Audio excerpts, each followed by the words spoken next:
And let us begin in prayer. And this is my favorite collects from the service of morning prayer. Let us pray.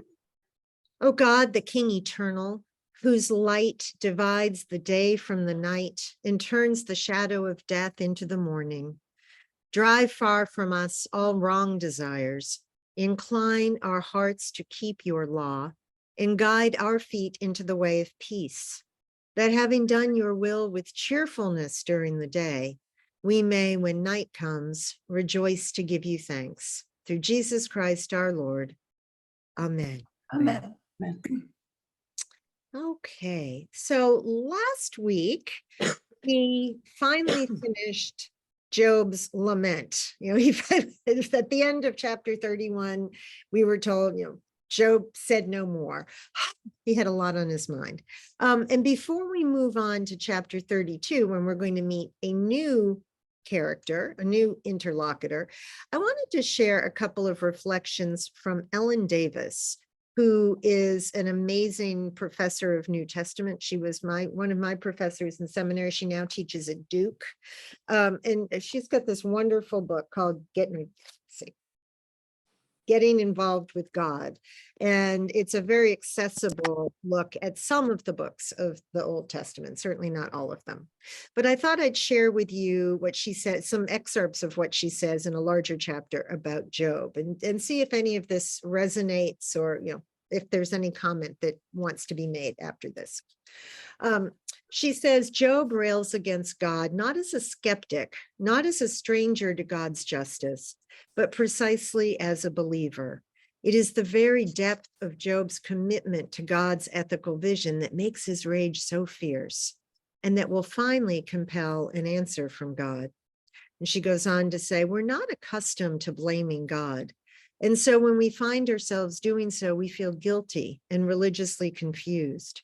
The solution for some is to cover our confusion about God with false piety. Others, bolder perhaps, will give up on God altogether. But the witness of the book of Job is that rage and even blame directed at God are valid moments in the life of faith.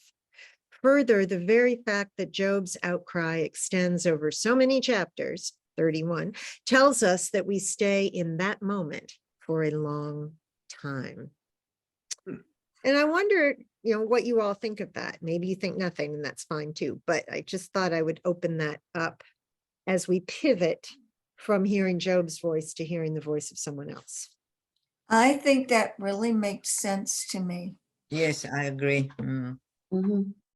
It reminds me of the accounts I've read of the Jews in concentration camps in the Holocaust. Yep. And how some turned away, but others, continued to, celebrate the Sabbath and, dug deeper into their Jewishness, as it were. And that's probably a very personal reaction, depending on who you are and, how you were brought up. I think that's right. And it's interesting you say that, Fred, because in the same chapter, Ellen makes that argument as well. She talks about the Holocaust. And, she says, in the present age, probably those who've struggled most courageously and faithfully. Well, let me start that paragraph again. Some few believers in every generation have always lived in the acute paradox of holding on to God and at the same time blaming God for their suffering. In the present age, probably those who have struggled most courageously and faithfully with this are Jews, whom the deadly storm of the Holocaust has cast upon God the rock. And then she goes on to discuss that further. I think I think you're spot on with that. Any other thoughts about this? Anybody have perhaps a place where they resonate with what she says about, feeling confused about blaming God, or, not knowing quite how to respond when bad things happen to good people? There is still the the underlying assumption that God is doing it to you, Mm-hmm. Mm-hmm. that God is in control of this, Mm-hmm. which is probably a reaction, of moving away from Newton's clockwork universe where God, became the person who sort of set it all in motion and then sat back. Isn't believing that God caused all of this kind of a backward reflection of your faith? I mean, if you believe that this was just random, then God doesn't come into it. But if you believe God comes into it, and yet you're accusing God of the tragedy, that can be very confusing. Mm-hmm. Mm-hmm. I think that was a powerful thing you just said, Ellie, because the underlying assumption of getting angry with God and blaming God is that A, there is a God, B, that God has the power to affect whatever has happened, and C, is concerned about you, the complaint, the plaintiff. And so I think you're right. I think that it sounds kind of twisted. And at the same time, I think it is actually a manifestation of faith. And the frustration when this whole question about God's ethical vision, right? If you even believe in God's ethical vision, then that's the only circumstance under which you can be angry at him. Mm-hmm. Exactly. When I think about horribly outrageous things that happen to people, I have to remind myself that there can be no free will if God is preventing all bad things happening to good people. Yes. And it's a difficult tightrope to walk. That's beautifully put. I think that's exactly right. Had a discussion with a work colleague of more conservative Christian persuasion, certainly not a political discussion, but in his church, they reject the idea of evolution as a creative force because it depends on randomness. And I found myself saying, and it stumped him entirely in a good way, because randomness is just a tool in God's hands. And these awful things happen. If they happen randomly, we are all in the lottery. So I look at randomness as part of this rather than as a personal failure or as a breach of faith or anything else. We are subject to randomness. That seems to be part of the universe. That's a very interesting suggestion. I mean, Well, I it's think terrifying, Elin. It's Yeah, absolutely it is terrifying, but Exactly. What's funny is I have enough of a belief in the infinity of infinities that God is, that randomness is just part of him, because we can't, the only reason it's random is because we can't find a pattern. Fred, would to- you say something? Yeah, to address Donna's issue, I think you can still have free will in the theology that Job has expressed. You can go against God, and God will see that you are evil and smush you. And there is no real inconsistency there. God is supposed, free will allows you to go against it, but God is supposed to even things out before the end. But when he doesn't, When he doesn't, that's where this theology, has such problems. We've had 4 people, soon to be a 5th, espouse exactly that theology. And, none of them can figure out, how it applies to Job.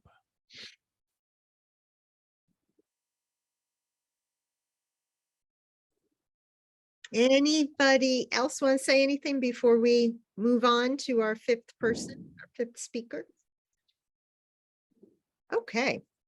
Well, maybe we'll look at some of Ellen Davis again going forward, because I love the way she thinks. And for what is compelling for me about this is the idea, and it's something which I believe with every fiber of my being, not only is it okay to rage against and blame God, but I think it's invited, because those are hallmarks of real relationship.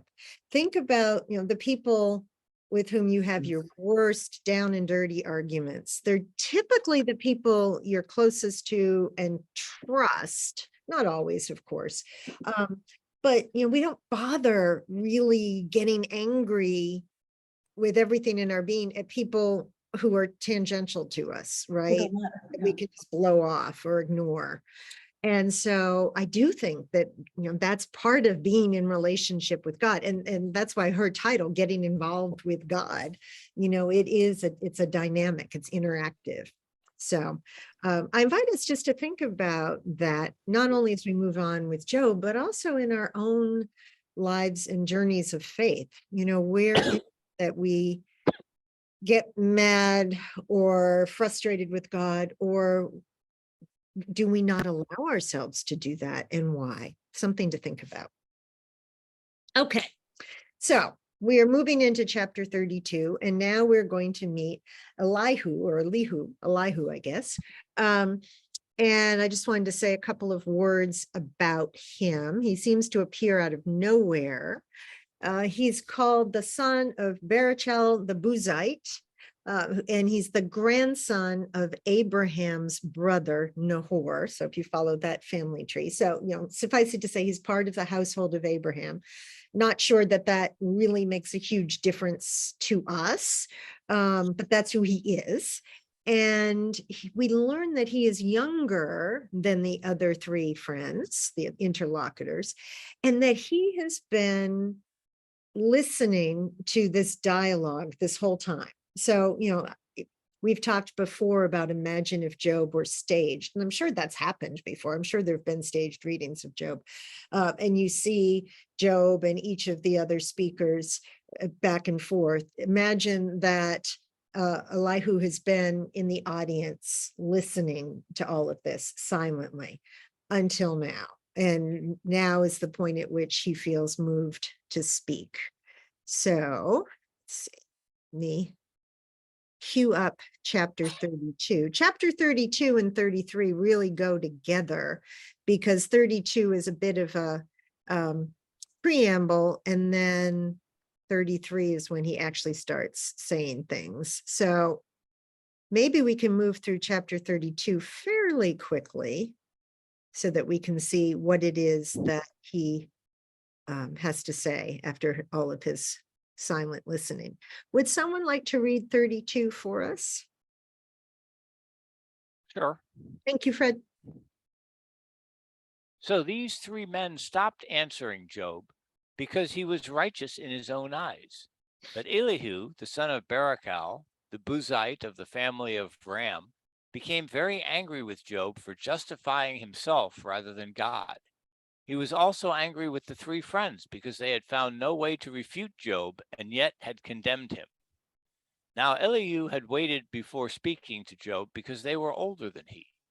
But when he saw the three men had nothing more to say, his anger was aroused. So Elihu, the son of Barachel the Buzite, said, I am young in years and you are old. That is why I was fearful, not daring to tell you what I know. I thought age should speak, advanced years should teach wisdom. But it is the Spirit in a person, the breath of the Almighty that gives them understanding. It is not only the old who are wise, not only the aged who understand what is right. Therefore I say, listen to me.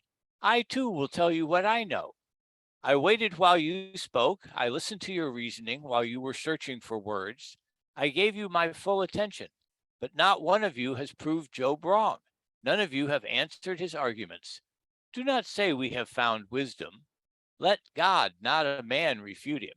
But Job has not marshaled his words against me, and I will not answer him with your arguments. They are dismayed and have no more to say. Words have failed them. Must I wait now that they are silent, now that they stand there with no reply? I too will have my say.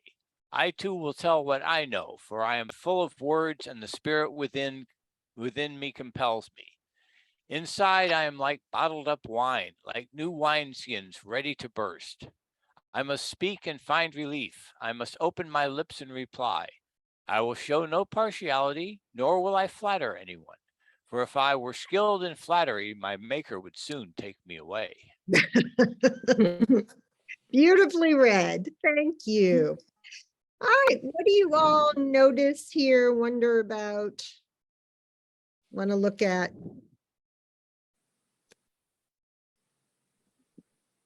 Little chest pounding going on there. Yeah, he wants to be heard. It seems Listen up, you geezers.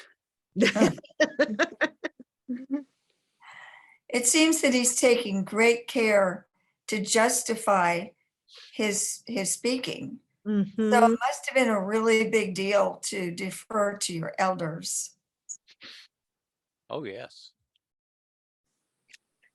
I love that image. I'm like bottled up wine. I'm about to burst forth, you know, you can just imagine. Ray, I thought of you and your exploding beer. Exactly. Very good. Good. I didn't think of that for some reason. Yes. Well, I loved when you told me that story. It made an impression. So, you know, there he, you know, he cannot keep silent any longer. All right. Anything else?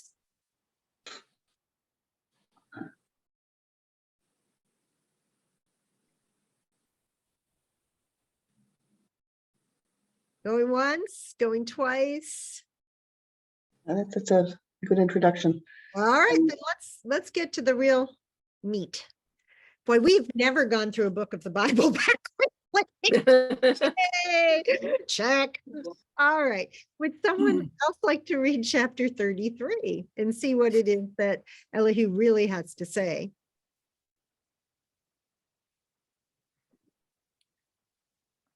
Well, I'll give it a try. Hope All my right, voice. can you see it okay, Donna? Yes. Okay, I'll scroll for you. Okay. But now hear my speech, O Job, and listen to all my words. See, I open my mouth, the tongue in my mouth speaks. My words declare the uprightness of my heart, and what my lips know, they speak sincerely. The Spirit of God has made me, and the breath of the Almighty gives me life. Answer me if you can. Set your words in order before me. Take your stand. See, before God, I am as you are. I too was formed from a piece of clay. No fear of me need terrify you. My pressure will not be heavy on you. Surely you have spoken in my hearing, and I have heard the sound of your words. You say, I am clean without transgression. I am pure, and there is no iniquity in me. Look, he finds occasions against me. He counts me as his enemy. He puts my feet in the stocks and watches all my paths. But in this you are not right. I will answer you. God is greater than any mortal.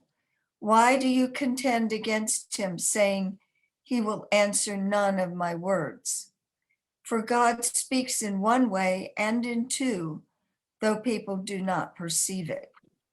In a dream, in a vision of the night, when deep sleep falls on mortals, while they slumber on their beds, then he opens their ears and terrifies them with warnings, that he may turn them aside from their deeds and keep them from pride and spare their souls from the pit, their lives from traversing the river.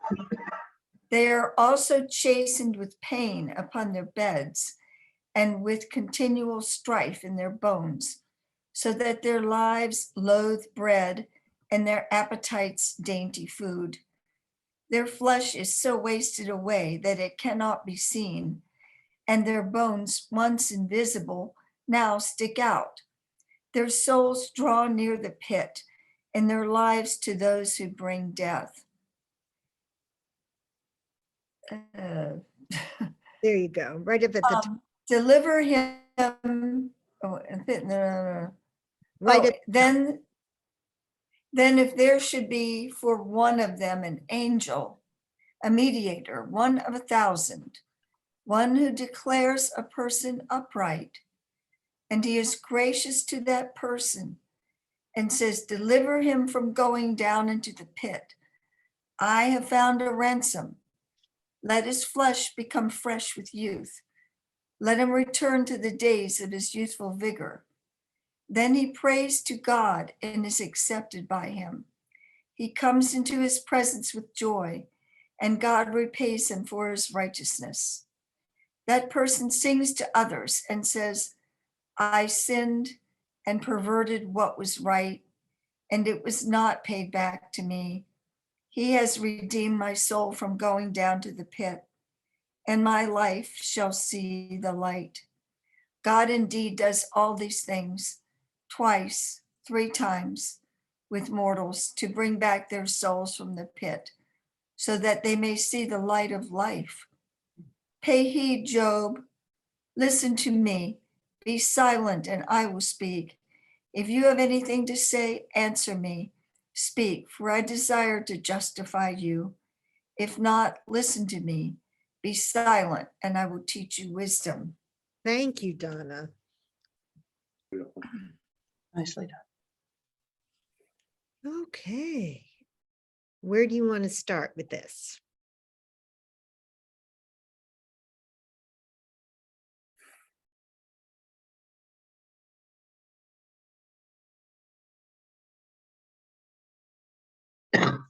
Well, I find it to be very much the same theology.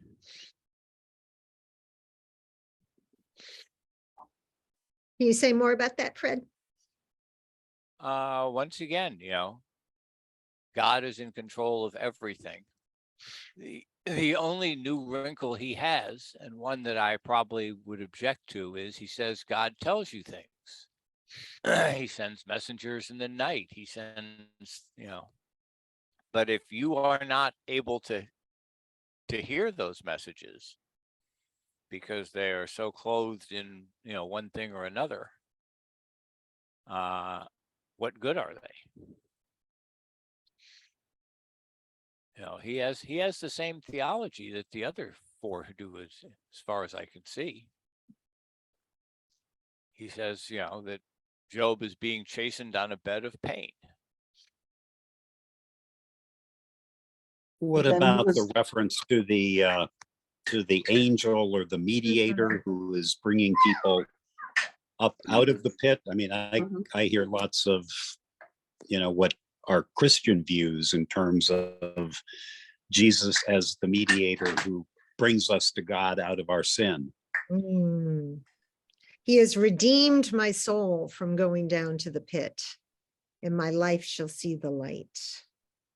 What do you all think of that? We have 2 different takes. If Fred- there is an angel at their side, that angel doesn't seem to be guaranteed.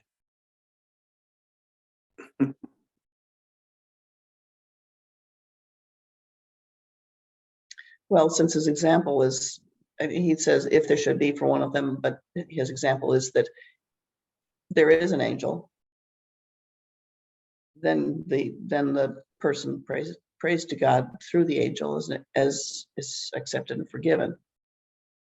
But if there is no angel, Well, he says, in my translation, it says, if an angel, one of thousands, Hmm, stands by him. So apparently angels are abundant in this translation.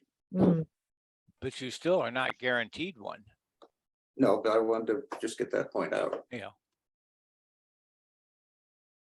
When I was sent to tell them how to be upright, and he is gracious to that person and says to God, spare them from going down to the pit.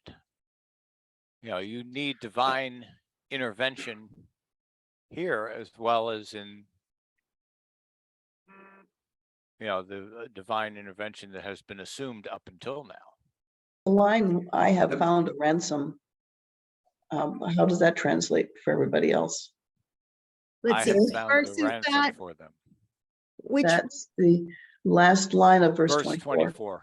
24, deliver him from going down to the pit. I have found a ransom. Let's take a look at the Hebrew there. Mm. Hang on 1 second. Come on.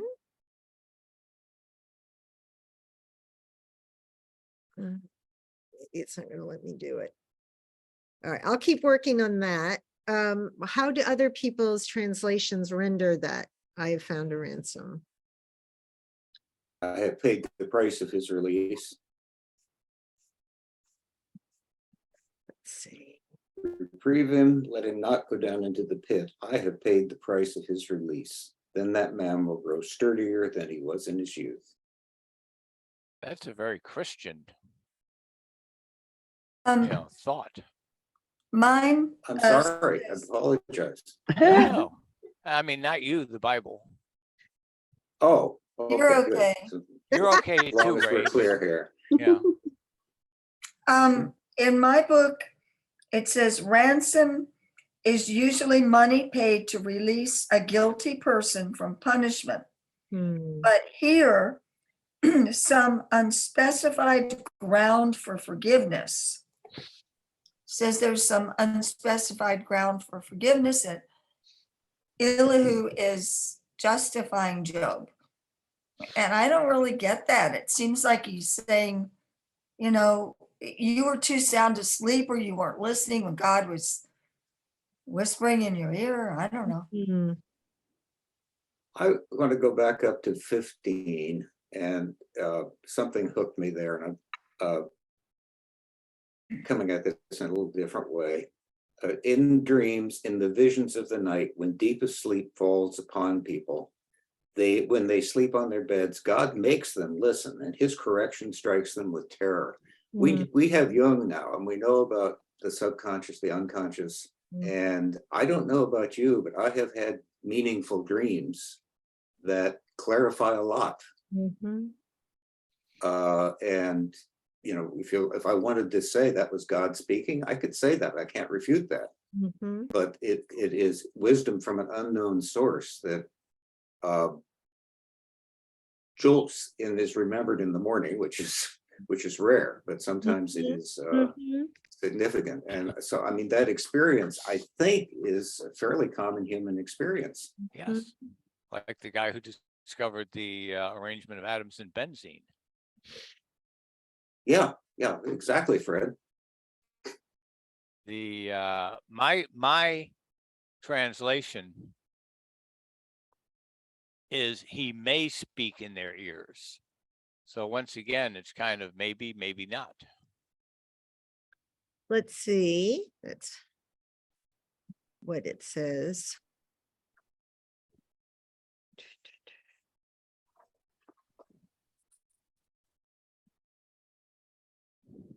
This seems to suggest a declarative. He does do it. He uncovers, reveals, opens up. How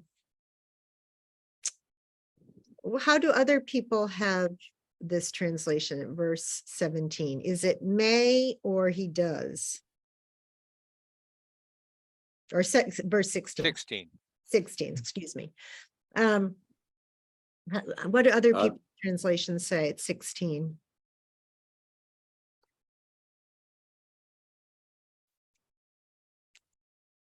Fred says that God may do this. This translation, the NRSV, is more declarative. He does do this. He opens their ears. I'm just That's what mine is. I have New English, and it's rendered God makes them listen. Interesting. Mhm. Yet another one of those translational issues with the Hebrew. Makes them listen is what mine is too. And terrifies them with warnings. Hmm.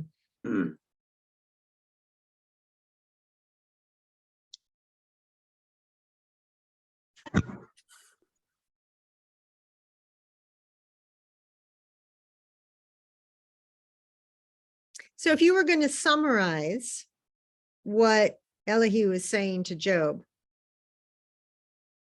what's the précis of this chapter? What is it that he's saying?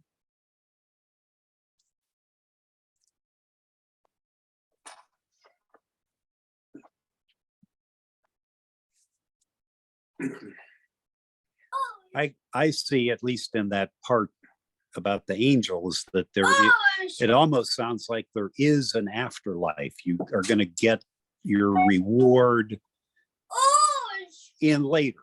You will be restored to vigor. It doesn't say where, but it seems to have a hint of an afterlife. Mm-hmm. Again, that idea of redemption. And I'm curious to see what the Hebrew is there in verse 28. He is redeemed. Let's see. Hada, ransomed, redeem, rescue, deliver. So, and we heard the verses earlier in Job. I know that my Redeemer lives, right? And we know that when Job was talking about a Redeemer, he wasn't necessarily talking about a deity or, that God was going to redeem him, but Job kept looking for a mediator, an intercessor, someone who was going to stand up for him, sort of the defense attorney at his side. And So Elihu was agreeing that there should be a defense attorney, or that there is one, if God chooses to give you one. God indeed does all these things, twice, 3 times with mortals, to bring back their souls from the pit so that they may see the light of life. Let's see what or to be lighted with the light of life. Or to enjoy the full light of life.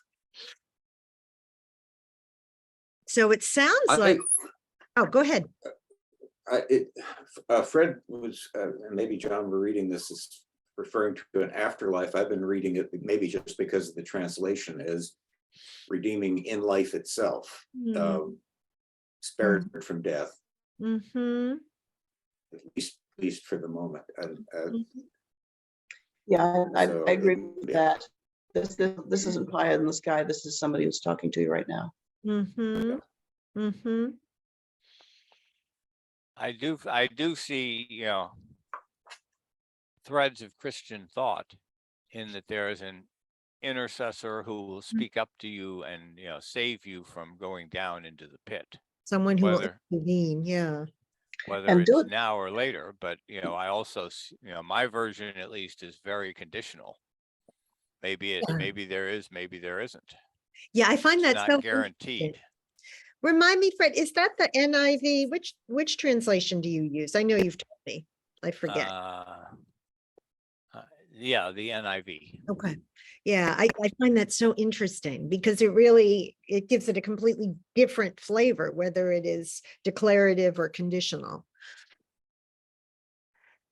These verses here in this last paragraph, God indeed does all these things twice, 3 times with mortals to bring back their souls from the pit so that they may see the light of life. To me, I hear that as Elihu saying, that God has an intention that we will live, that we will be redeemed, that redemption is all part of God's plan and process, at least according to Elihu.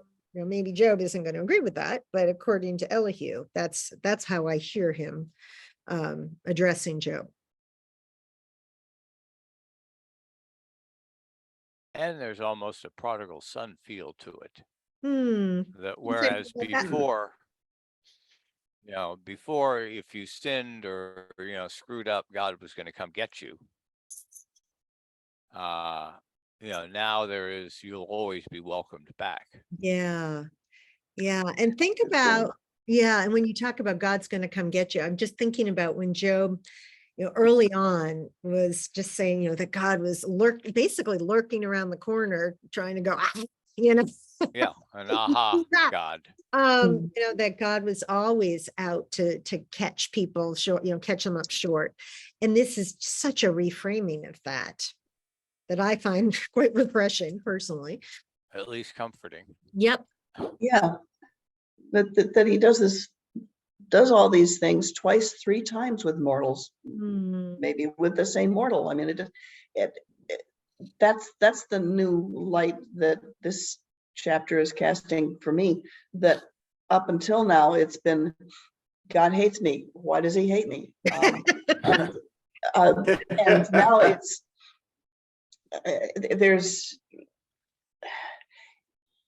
it's more adversarial, Job versus God, whereas here Elihu is pointing out that God's on your side the whole time. Hmm. Hmm. But you can understand why Job might not be feeling that way. Oh, sure. Well, exactly. Sure. So does Elihu. So Absolutely. And I think again, going back to what Ellen Davis was saying, that's to be expected. That's a human response. So absolutely. I don't think any of us could say that Job is unjustified in feeling that way. Yeah. Anything else here? I love that, Elihu, however old he is so convinced of his own rightness, not necessarily righteousness, but rightness, his correctness, when he says, in this you are not right, I will answer you. God is greater than any mortal. Why do you contend against him, saying he will answer none of my words? So Elihu is accusing Job of, arguing, contending with God. you just haven't been listening. Yeah.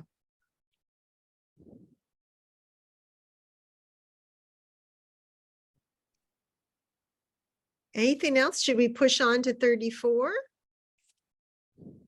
Dare I ask? I want to see what Job says to this.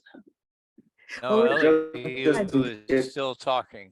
Yeah, we're He's going to hear full of from words, yes. Elihu. Job has rested his case. This is a fairly lengthy chapter, so perhaps a couple of people would like to split it up. Would someone like to start reading, and then whenever you're done? Oh, I'd like to start. Shall I read from the translation I have or the one there on the screen? Why don't you do yours? Because I think it's so interesting to look at the differences. Yeah, again, this is New English, which is what it is. Then Elihu went on to say, mark my words, you wise men, you men of long experience, listen to me. For the ear tests what is spoken, as the palate savors food. Let us then examine for ourselves what is right. Let us together establish the true good. Job has said, I am innocent, but God deprived me of justice. He has falsified my case. My state is desperate, yet I have done no wrong. Was there ever a man like Job, with his thirst for irreverent talk, choosing bad company to share his journeys, a fellow traveler with wicked men? For he says that it brings a man no profit to find favor with God. But listen to me, you men of good sense. Far be it from God to do evil, or the Almighty to play false. For he pays a man according to his work, and sees that he gets what his conduct deserves. The truth is, God does no wrong. The Almighty does not pervert justice. Who committed the earth to his keeping? Who but he established the whole world? If he were to turn his thoughts inward and to recall his life-giving spirit, all the lives would perish on the instant, and man return again to dust. Is that enough for right now? Sure. You want me to go on? I Sure. think Why there's a don't- lot. Please go on. Go on. Do we want to pause there, or you want to finish this? I want to hear the rest of this translation. It's very Okay. interesting. Okay. Oh, okay. Now, Job, if you have wit, consider this. Listen to the words I speak. Can it be that a hater of justice holds the reins? Do you disparage a sovereign whose rule is so fair, who will say to a prince, you scoundrel, and call his magnates blackguards to their faces? Who does not show special favor to those in office, and thinks no more of rich than of poor? All alike are God's creatures, who may die in a moment. In the middle of the night, at his touch, the rich are no more, and the mighty vanish, though no hand is laid on them. His eyes are on the ways of men. He sees every step they take. There is nowhere so dark, so deep in shadow that wrongdoers may hide from him. Therefore, he repudiates all that they do. He turns on them in the night, and they are crushed. There are no appointed days for men to appear before God for judgment. He holds no inquiry, but breaks the powerful and sets others up in their place. For their crimes, he strikes them down and makes them disgorge their bloated wealth, because they have ceased to obey him and pay no heed to his ways. Then the cry of the poor reaches his ears, and he hears the cry of the distressed. And there's a parenthetical element here. Even if he is silent, who can condemn him? He looks away, who can find fault? What though he makes a godless man king over a stubborn nation and all its people? But suppose you were to say to God, I have overstepped the mark. I will do no more mischief. Vile wretch that I am, be thou my guide. Whatever wrong I have done, I will do wrong no more. Will he at these words condone your rejection of him? It is for you to decide, not me. But what can you answer? Men of good sense will say, any intelligent hearer will tell me, Job talks with no knowledge, and there is no sense in what he says.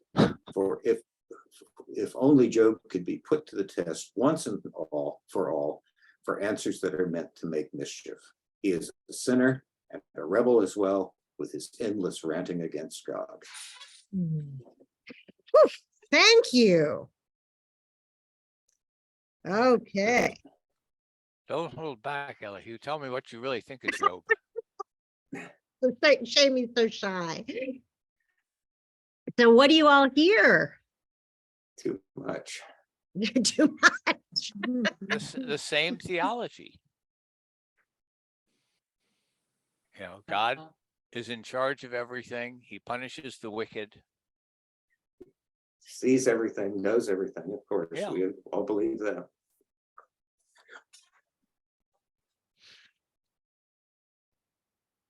Would that Job were tried to the limit, because his answers are those of the wicked. He adds rebellion to his sin. He claps his hands among us and multiplies his words against God. So according to Elihu, what did Job do wrong? He questioned God. Yeah. That's the only thing, you know, Job has been careful not to curse God and die, as his wife recommended. You know, he just wants an answer.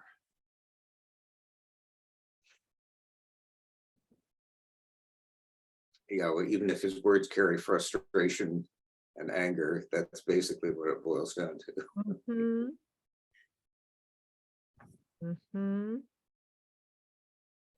So Elihu says essentially that God is not capable of doing that which is wicked or wrong, right? Hear me, you who have sense. Far be it from God that he should do wickedness, and from the Almighty that he should do wrong. So if that's true, if we accept Elihu's premise that God can do no wrong, then what does that say for Job?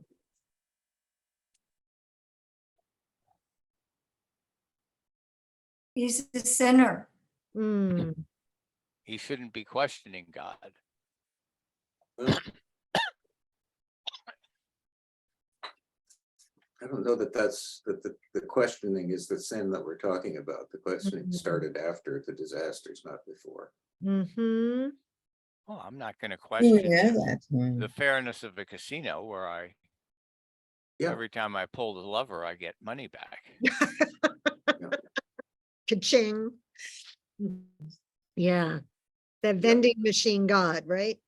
Yeah, I mean, this is very much a, you know, you shouldn't question God. And I have the distinct feeling that Elihu has not suffered very much in this life yet. He is young. He is young, and, you know, he's hanging out in a good crowd with the country club set, as it were. So we'll see how he feels when, he gets boils.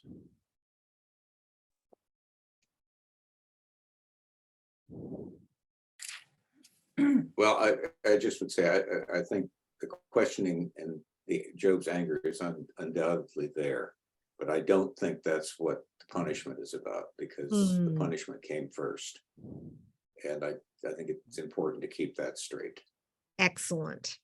Well, and holding God up to Elihu's standards, has God done his part of the bargain?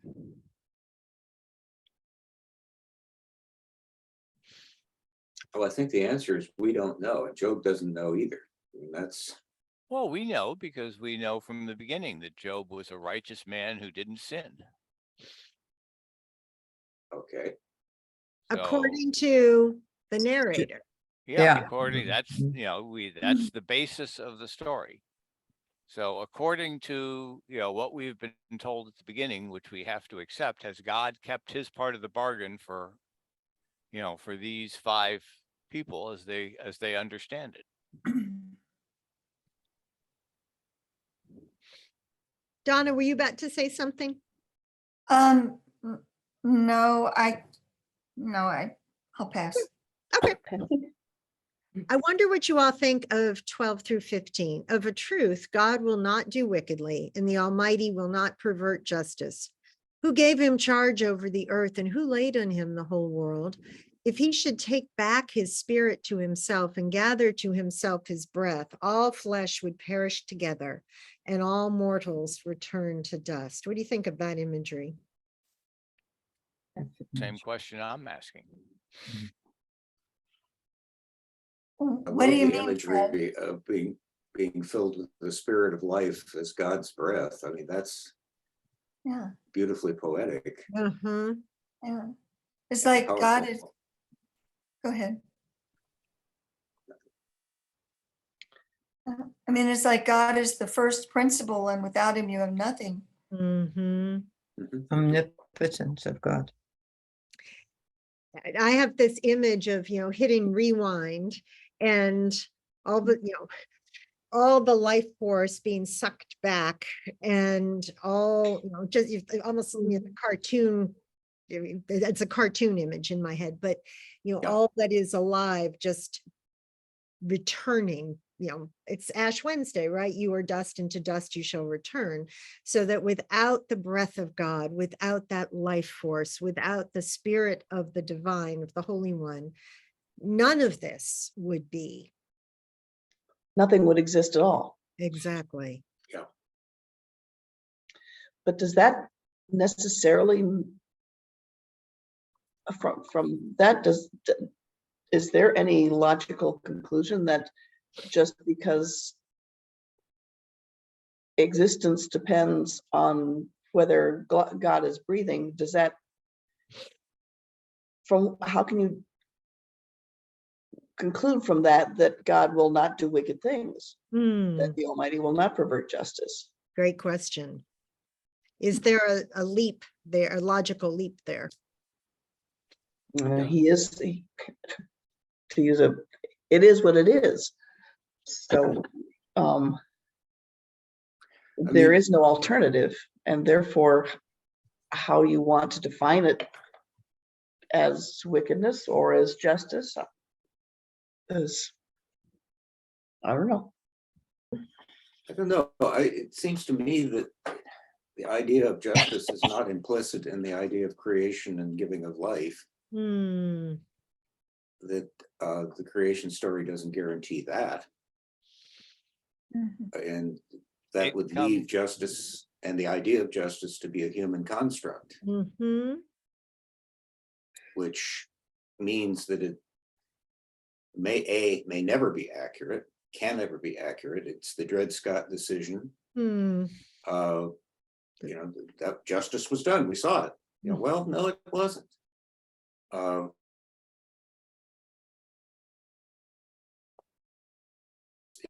If that, to me, that follows more than having it as an implicit part of the creation contract. The contract is, that these people think they have with God, though, is really quite clear. Oh, yeah. God will reward righteousness, punish the wicked. Well, yeah. And Sure. that is their theology. And my question remains, is God fulfilling his part of the bargain in this theology? What do you mean, Fred? I mean, what? God is supposed to punish the wicked and reward the Oh. faithful. Right. And is he doing that? Is he fulfilling his part of the bargain? Job has made sacrifice. Job has lived a blameless life. Well, Much of the Old Testament is written in the covenants that God made with man were written the same way the covenants were written that two princes might make covenant with one another. Mhm. I'm here, you're there. I promise to do this. You promise to do that. It's a mutual understanding. Yeah, it's It's not an difficult. agreement of, that I will do this for you, and in return, you will do that for me. It's quid pro quo, right? And has God kept his part of the bargain in this story? it depends on what you think of Elihu, whether he has the wisdom or not. I mean, he says in 11, for according to their deeds, he will repay them. So he says to Job, you are mistaken about your uprightness. Yeah. But his only argument for that is that Job is, being punished. Right. So when But we none know of them- Job doesn't deserve punishment because the story started off with that. Jackie, what were you going to say? But none of them have any idea that God is playing this silly game with Satan. Exactly. Mhm. Exactly. And is he allowed Which- to play this game with Satan if his primary purpose or his primary motivation is justice?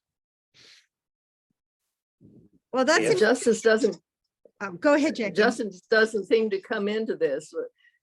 How long is God going to let Satan continue to punish this man Mhm. before, quote, justice comes into it? Another 5 chapters. Well, yeah, maybe, or forever, I want to, which 5 chapters seems like.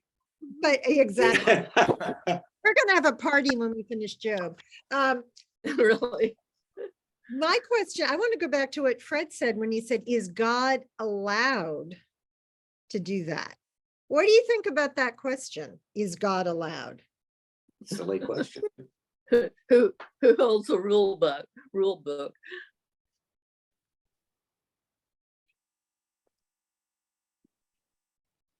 Oh, I think I froze. Sorry. Let me see. No? No, we were just all wordless. Yeah, Frozen. that's we froze. Um, I mean, when you say, is God allowed to do that? To me, no, he deserves a rap on the knuckles for getting into this bargain with Satan. That's bad form. everyone duck. The Yeah, right. only power we have Exactly. over God is to withhold, our respect. God can do whatever he wants, but That's not power over. Yeah. well, That's- no, assuming, but God can do I mean, whatever he I could hold my wants, breath but until I turn blue, but that is not power over my adversary, no, Yeah. but if God is not worthy of worship or respect, is really the question. Is doing this sort of thing, does that compromise his being worthy of? Because God, by almost, if not by definition, if by my my own thoughts, has to be the ultimate for a great many things, and this is letting me down. well, we have to remember it's fiction, or we could refer to our Exactly. resident novelist. Yeah. and who would point out to us that this is set up as a fictional situation. We are not to believe the fictional premises. We are Exactly. not to believe the fictional premises that are set out. Then the rest of it is exploration. Well, that's what I'm exploring. The fictional that- premises, yeah. Well, I have to accept the premises that started. Job was without sin. Job was righteous. But And so let me just put a little pressure on that premise. Is that possible to be without sin? That, From our point of view. Right. from the early Jews' point of view, which is the only way we can really, sort of read the story, I think it was possible. You sacrificed, you did all the right things. You were blameless. But then you get that circuitous logic again, that if something bad happens to you, then you must have done something wrong, and therefore you are not blameless. yeah, Well, And or if you that is reject that, hurting, or you reject that theology, mm, that we're theology called is to do. wrong. I think that's what all of this dialogue is intended to have us do, Fred. Reject that theology. That's that's where I see the exploration going, mhm, because that theology comes up short in every measure. keep Every falling speaker apart. comes up short, They as you cannot point out. I explain mean, it. you keep pointing. That's exactly right. So it's something else. There's another theology to be had out there. I have to ask, and I know we're at time, but I have to ask about these verses. Shall one who hates justice govern? Will you condemn one who is righteous and mighty, who says to a king, you scoundrel, and to princes, you wicked men, who shows no partiality to nobles, nor regards the rich more than the poor, for they are all the work of his hands? What do you think about that?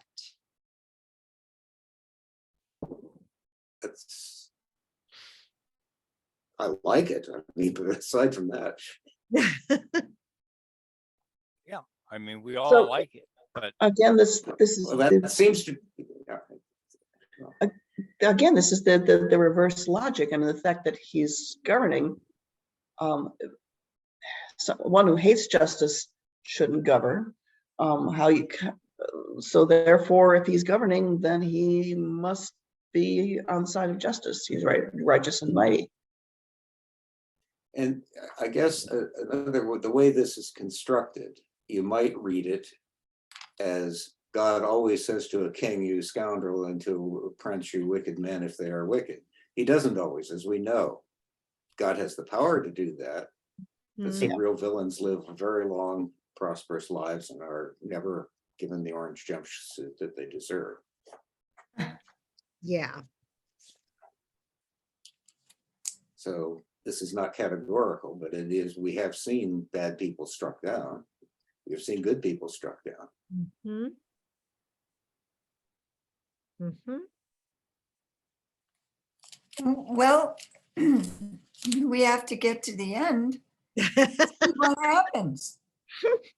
I mean, I don't think you can really parse this until you've read Mhm, the ending. mhm. And then you can scratch your head over that too. Yes. looking at this from a Christian perspective, is this the same theology that, we have in Christian churches? Does God reward the righteous and punish the wicked? In the fundamentalists, Sometimes. have their prosperity gospel, Yeah. and I would but like- not in the Episcopal Church's thinking, I don't think. I agree with you, Donna, absolutely. Well, isn't that what heaven is for, is to right, Mm. to sort of balance things out? The gospel we read 2 weeks ago, Mhm. where the rich man and the beggar Lazarus, Yeah. which I have doubts as to the authenticity of, but I can't prove it one way or the other. You know, But you accept this. Parable. It's a parable, so. it's a parable, but you know, wasn't that the whole point of that parable? Say more. That, you know, God, if it doesn't even it out in this life, he evens it out in the next life. And, you know, that was very explicit. You got your good things in life, you know, Lazarus gets his good things in the afterlife. And there's a gulf that separates you that cannot be bridged. That's pay interesting attention. because I would read it more as an admonition to the Lazaruses of the Dives of the world to be Mhm. kind to the Lazaruses because you have the same fate. And without reference to heaven or hell, you all die. Yeah. But you know, heaven and hell may be useful constructs. They may be real, they may not. I don't need to depend on that because I think the point of the parable was here, not there. Hmm. I mean, he went into a lot of trouble to talk about how the rich man was, Well, you know, it got, in people like trouble to hear and- the lives of the rich and famous. I mean, the whole entertainment industry is built on the rich and famous breaking the 10 commandments. And it's, you know, we love to hear about those stories. So that's an attention getter and has lasted a couple thousand years in this form. But one of the messages within that parable was go back and tell my brothers who are still alive that Yes. this is the way to live. Live with justice. Warn them. I mean, it doesn't matter whether he's roasting in hell or not. The point of the story was that live justly, live kindly, or else. live consciously.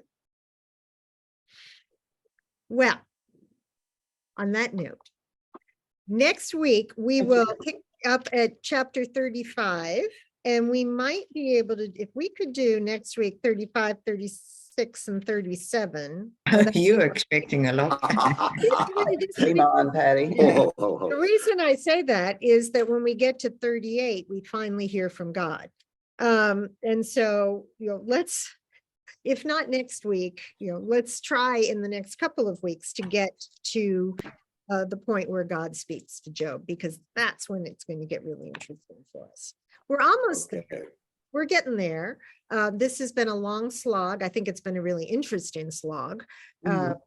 And so I'll just say at this point, let's start thinking about what our next read might be. We don't have to decide that today. But, you know, one thing we might consider is beginning the Gospel of Matthew, because starting in Advent, that will be the gospel that we hear in our lectionary. And that's the longest gospel. So the way we work, it'll take us a long time. So just think about that. I'm not wed to that. It's a suggestion. All right, dear ones, thank you all. And I look Thanks, forward to everybody. some of Thank you you, on Sunday. Patty. Thank you. you. Thank you, Patty. Oh, Thank you Ellen, all. send us Bye-bye. more pictures from your travels. When do you all get home?